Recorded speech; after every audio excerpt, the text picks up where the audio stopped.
your first look at high school football scores and highlights. This is First Down Friday Night with the WZDX Sports Team. First Down Friday Night is sponsored by your local Health Mart Pharmacy and B2EDI. Be the best to ever do it. Hey everyone, it's now time for the best 30 minutes of your Friday evening as we are rolling through with another episode of First Down Friday Night right here on WZDX. Can't believe that we've made it to the halfway point of the high school season in 2020. We're grateful for that because 2020 has been real crazy. Now, a lot of teams are actually off this week because of bye weeks and others are off for medical reasons. But guess what? We still got Charity Chambers and Kayla Carlisle who are here to tell us about some of the great games they were at. Ladies, the stage is yours. Well, first up on the list tonight is the first ever meeting between Athens and Hueytown. I'll have those highlights plus a look at the Battle of Limestone County. East Limestone taking on West Limestone. Those highlights and more coming up in just a few minutes.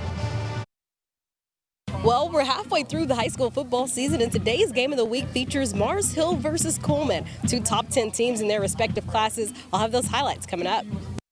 All right, thank you so much, ladies. Let's start off tonight with a game that features a lot of red, black, and white. Lawrence County making their way to Huntsville to take on Westminster Christian for the first time ever. Westminster, they're still searching for their first victory of the season. Now, they lost a shootout last week to DAR. Lawrence County trying to bounce back from a loss to Russellville. Now, Westminster Christian got off to a bad start. Brandon Mush's pass goes off the hands of Isaiah Lattimore and into the clutches of Allen Johnson. He's like, thank you for that one, everybody. So they've got great field position. Now, they were capitalized. Brody Sparks throws it up, and Caden Edwards hauls in the 25-yard touchdown pass on the fade route, and that makes it 7-0. But back comes a Westminster Christian. Brandon Mush, he goes ahead and he makes up for, that interception that he just threw by hitting Evan Shepard, and the guy who wears number 26 that I made famous in high school takes it to the house for a score right there, 40 yards. Tie ball game at 7 apiece. Now, Brody Sparks, he will come back on for Lawrence County. Watch him throw it right down the seam right here, and it's caught by Garrett Lee. Lee's like, get off me as I get into the end zone right there. Red Devils back up 14-7, but Mush and company, they are still in this one as you take a look at the Westminster Christian Band playing on the track tonight. He's flushed out the pocket now. Mr. Mush decides, hey, I'm going to go ahead and take off, cuts it backfield, 5-10, touchdown right there. And next thing you know, Wildcats go ahead and score. They were up 21-14 at the half. Let's check out your final score in this one. Westminster Christian finally gets that first victory of the year. They go on to win 36-29. Next week, Lawrence County will take on East Limestone, while Westminster Christian, they will take on New Hope.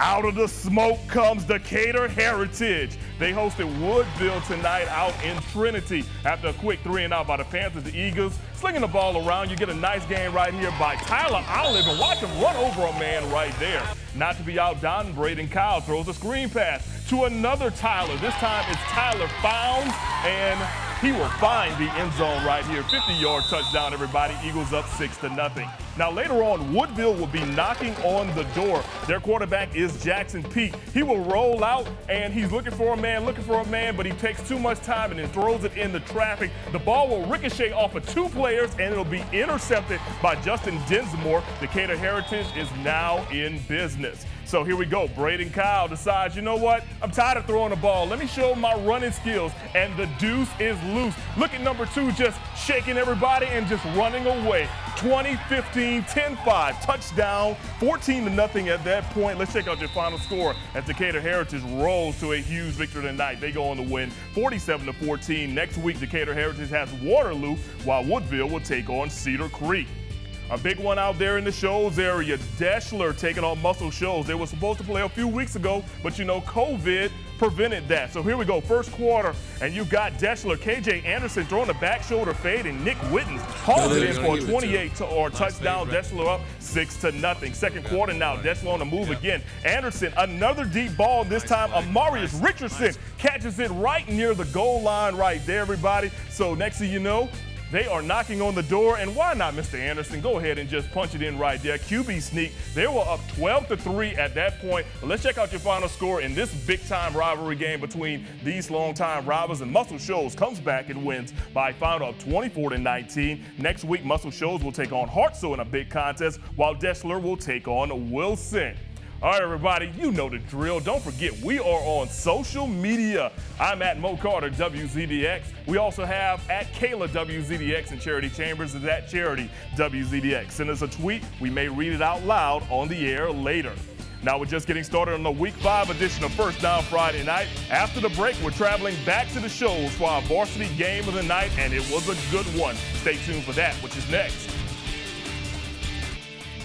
Now back to the action on First Down Friday night.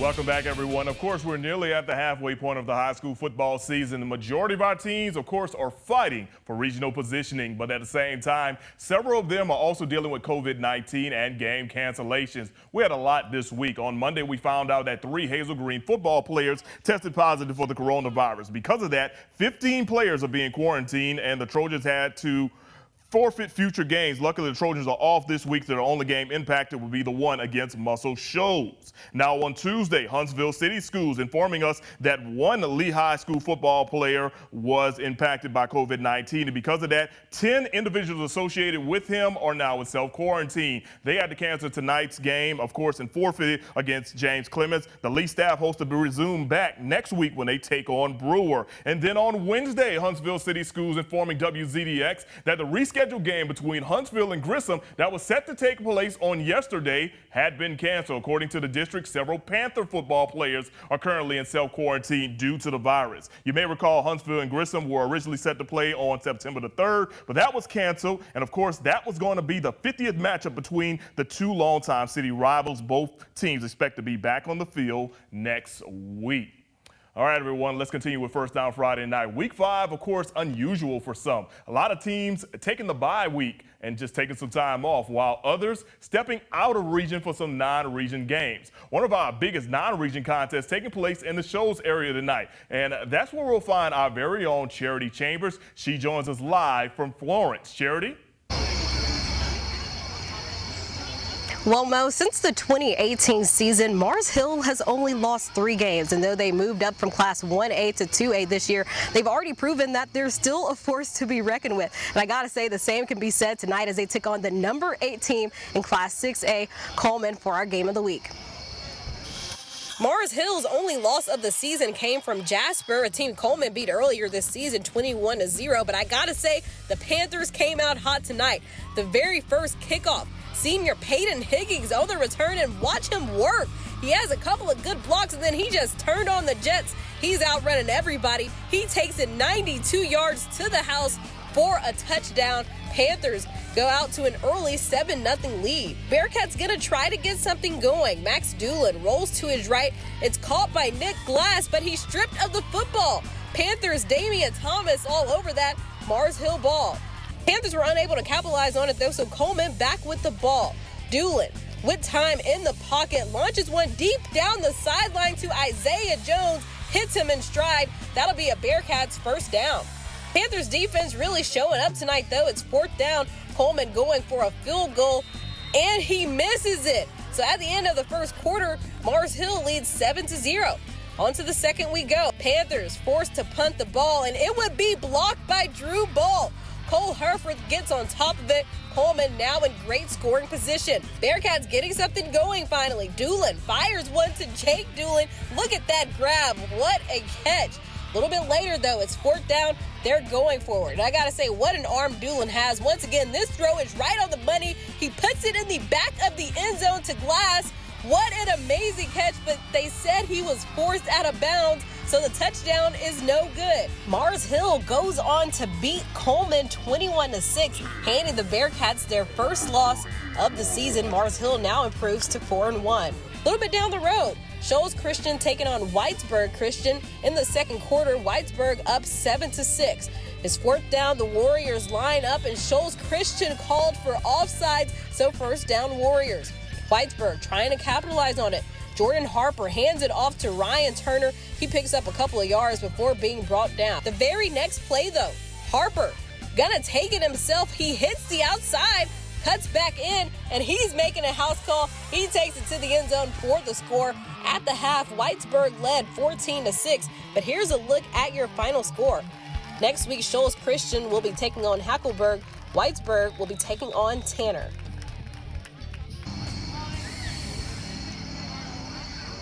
Now, as you saw earlier in those highlights, Mars Hill took down Coleman 21-6. And you got to remember, this was a big matchup because this was a 2A versus 6A. But got to say, Mars Hill once again got the job done. They now improve to 4-1 on the season. Next week, they'll be taking on Colbert County. Live in Florence, I'm Charity Chambers. Mo, sending it back to you.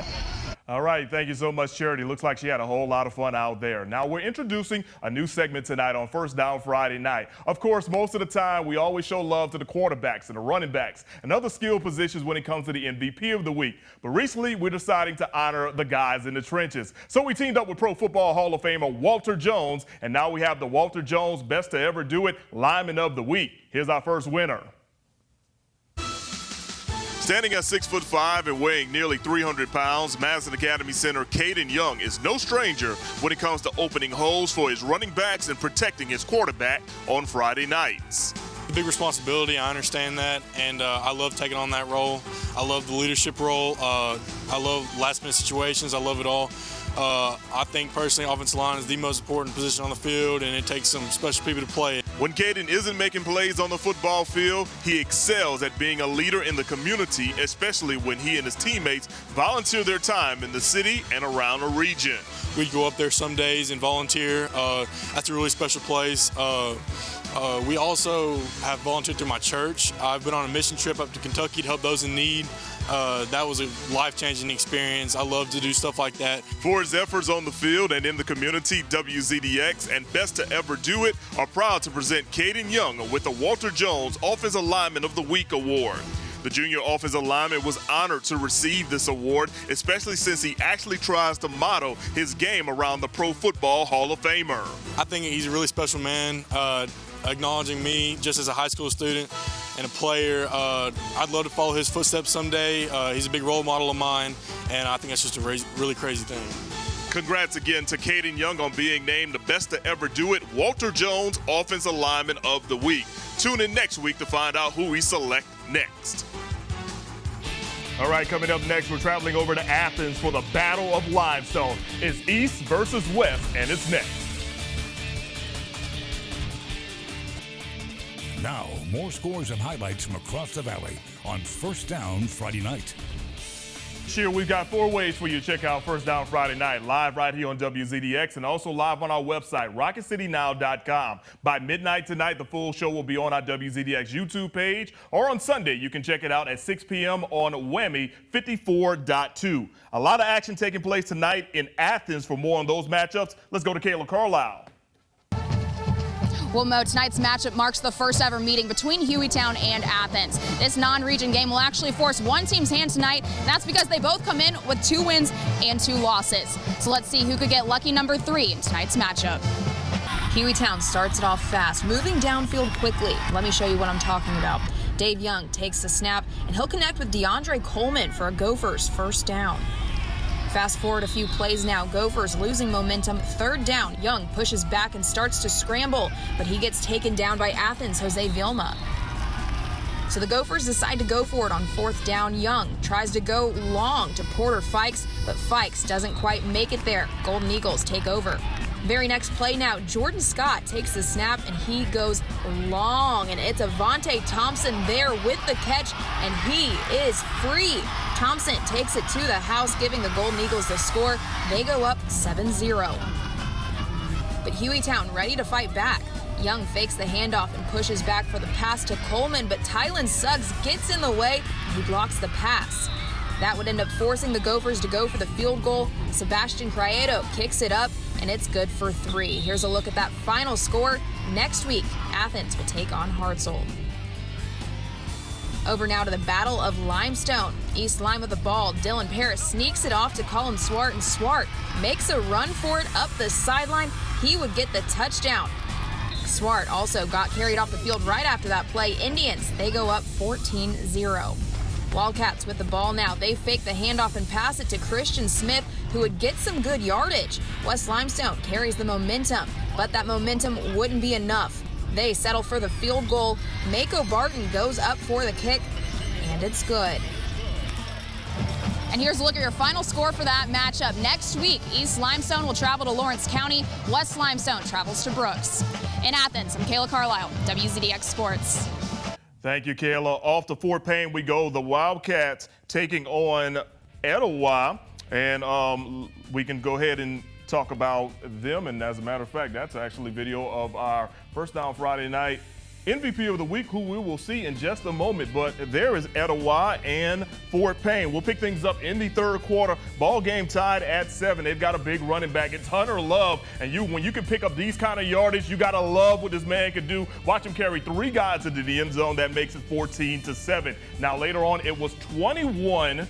Etowah just would not go away until Coleman right here. John David Blaylock has a wide open man. It's Sawyer Pate in the back of the end zone for a score. They'd add another touchdown for insurance. Let's check out your final score from Fort Payne tonight. They go on to win by a final of 35-21. It's the Battle of the Cats next week as Fort Payne takes on Scottsboro. Speaking of Scottsboro, we will see how they did tonight against North Jackson when we return after the break.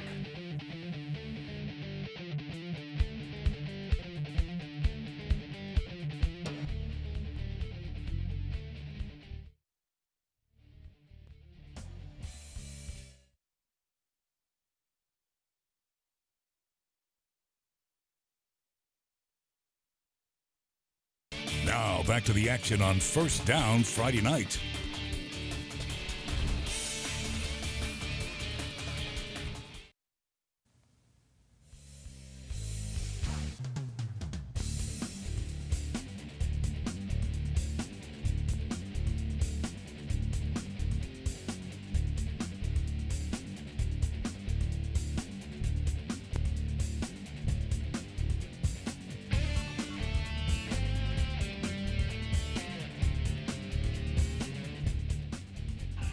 As we go out to Stevenson, Alabama, Scottsboro taking on North Jackson. Kalen Dupree in motion. He takes the handoff and watch him fire a pass down the field, and he's got a man wide open for a touchdown. Scottsboro was up 13-6 at that point. Let's switch the field because we're going to the fourth quarter now. Scottsboro once again knocking on the door. Jacob Manning in the shotgun. Watch as he calls his own number, and he finds the end zone right there. Wildcats up 20-6 at that point. Let's check out your final score, everyone, as Scottsboro goes on to win by a final tonight of 20-6. Scottsboro is going to take on Fort Payne in the Battle of the Big Cats next week. North Jackson will take on Madison County. It's now time to talk about our First Down Friday night MVP of the week. So let's go to Kayla Carlisle, who has that story.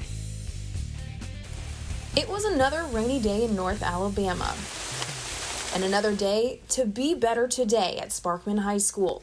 But today was a special day because senior running back Chance McClendon had a reason to celebrate. Hi, my name is Chance McClendon. I'm the First Down Friday night's MVP. Last week, McClendon recorded 245 rushing yards with 2 touchdowns to help lead the Senators to a major 21-14 win over Austin. It was a good football team, and I know there was going to be scouts there, and we just played.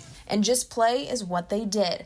McClendon's skills on the field have come a long way since his first days as a Senator. Head coach LaRon White says he's proud of how hard McClendon's worked. Chance, he didn't play a lot last year on varsity. You know, he plays JV a lot. He was 2 guys in front of him, so you know we didn't know how he was going to react to all this pressure and carrying the team. But the last 3 ball games, he's done well. He's done a great job, and I'm proud of him. And he just got it now, just kind of channel the energy and just keep it going. Just me thinking about them reps that I ain't get made me go harder. And now that McClendon is able to show off his skills on the field, he says he has one goal he wants to accomplish before the end of the season. I want to get at least 1,000 rushing yards or at 1,000.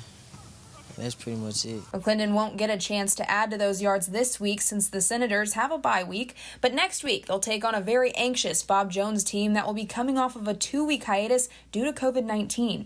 They'll be hungry. That good football team is a huge region contest for us, and we just got to come out focused. You know, we got this bye week. We got to continue to get physical, keep focused, and play hard and get ready to play. In Harvest, I'm Kayla Carlisle, WZDX Sports. All right, thank you so much, Kayla. Now, if you think you know athletes that's deserving our First Down Friday Night MVP Award, just shoot us an email, news@rocketcitynow.com. Make sure we've got the player's name, the school, the position, and the most important thing, and that's the stats from the game. Thanks for joining us here on WZDX. First Down Friday Night. This is Week 5. We had a whole lot of fun. See you in Week 6. Have a good weekend. Mask up. You've been watching First Down Friday Night, sponsored by your local Health Mart Pharmacy and B2EDI. Be the best to ever do it.